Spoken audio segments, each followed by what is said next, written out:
In a couple minutes, I'm going to play some Surface One and Silo Double O on stream, but I was thinking about some things that I maybe wanted to say during the stream, but then I thought it's like a lot to say, so I'd rather just kind of organize my thoughts and say them before I stream and just kind of have a recording of what my thoughts are right now.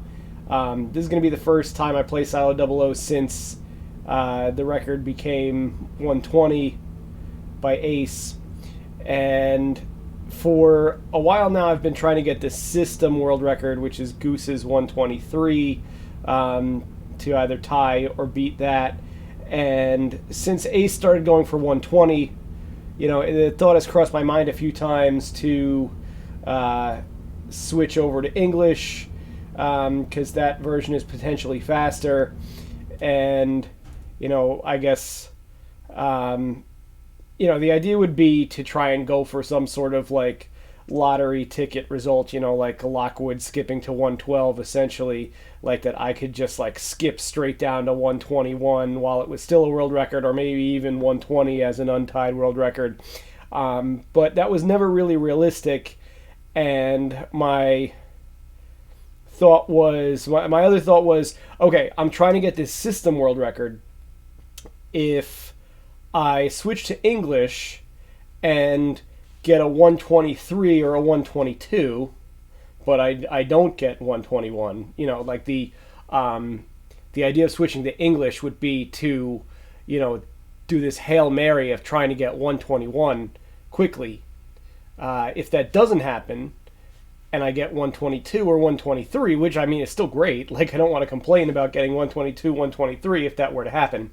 But if I got that on English, and so now I've got that, and it's not any kind of world record, am I going to then later on switch back to the Japanese version and go for 123 on Japanese after I've already gotten that time or maybe faster on English? I doubt it. I doubt I'd ever have the motivation to go back and play the Japanese version if I'd already gotten that time on the English version. So every time I thought about switching over, I eventually convinced myself that you got to stick with Japanese for now, because if you don't do your Japanese goal now, you're never going to do it. You're never going to have the motivation to go back to it. You'll always have the motivation to move forward, but you'll never have the motivation to go backwards, so you got to do the first thing first.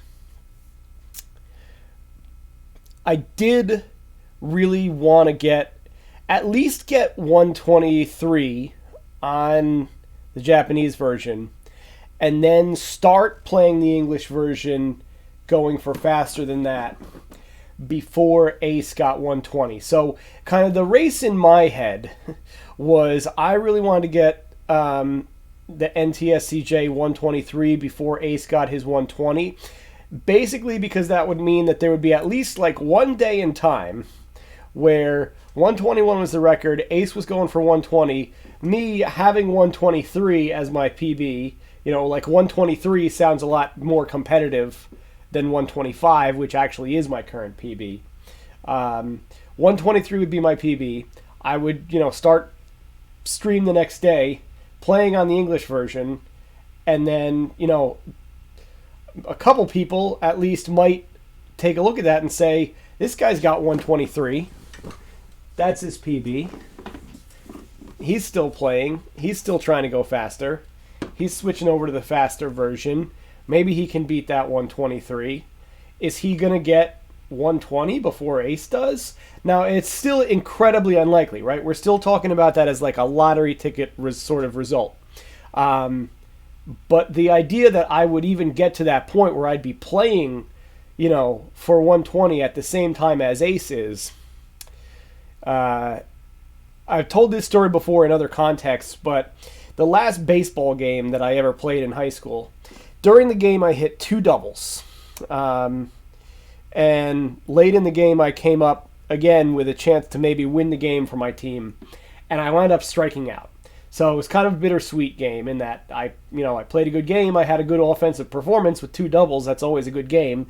But in my final at bat, with a chance to win, I struck out. But I still look back fondly on that at bat because when I came up to the plate, the opposing coach actually came out of the dugout and went to the mound to talk to the pitcher before my at bat, and I thought, wow, he's going to talk to the pitcher because I've been so dangerous this game. He's afraid of me. He's going up to the pitcher to say, like, don't let this guy hurt us anymore. And I've never been, like that great of an athlete. And I never like had, I rarely am in a position where I'm like, I've done well enough that people fear me. And even though I struck out, like at least I had kind of like established myself as when I come up to the plate, people recognize me. And I never thought it was realistic that I would be the first person to get 120. But even if I, would inevitably lose the race if it became a race, I really wanted to get to that point where it was actually a race and people would recognize that I was part of the race. But being the guy with 125 when the world record is 120, I was never in that race. But seeing the world record posted, I feel mainly relieved by it, that I don't have that pressure that I had put on myself up until this point to do that. Now I'm like, well, now I can get 123 on my own schedule. I'm not on Ace's schedule anymore. And it's kind of surreal to think actually that I ever felt like my schedule was affected by my timeline of my accomplishments would somehow be affected by the timeline of Ace's accomplishments. Certainly I never got to the point where things flowed the other way, that somebody like Ace would ever feel like anything that he does is affected by what I do.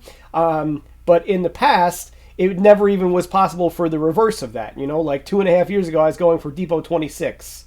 How could anything, certainly nothing I would do would affect Ace, but also the other way around, nothing, I'm so far downstream that nothing Ace would do would even affect me. I would still never affect Ace at this point, but it's surreal to even think that, like, wow, my goals are actually affected by what Ace is doing, which puts me at a level that's still irrelevant, but is higher than what I would have imagined for myself a short time ago. But now I don't have to worry about that anymore. I'm back on my own schedule. It's only I only need to worry about doing the things that I can control. The things that are out of my control are not going to affect me anymore, not going to rush me. And the other thing that I realized, and it took a while for me to think about this. It was only like an hour after I saw the time posted that this kind of sunk in, and I'm shocked that I didn't have this thought initially, which is it's not a 119. Which could have happened. It was Ace getting 119, skipping to 119 was probably more realistic, honestly, than me ever getting 121 while it was still a world record. It was a very realistic possibility of Ace skipping to 119. And that was the final thought that I was left with once I kind of turned all this stuff over in my brain. It's not a 119.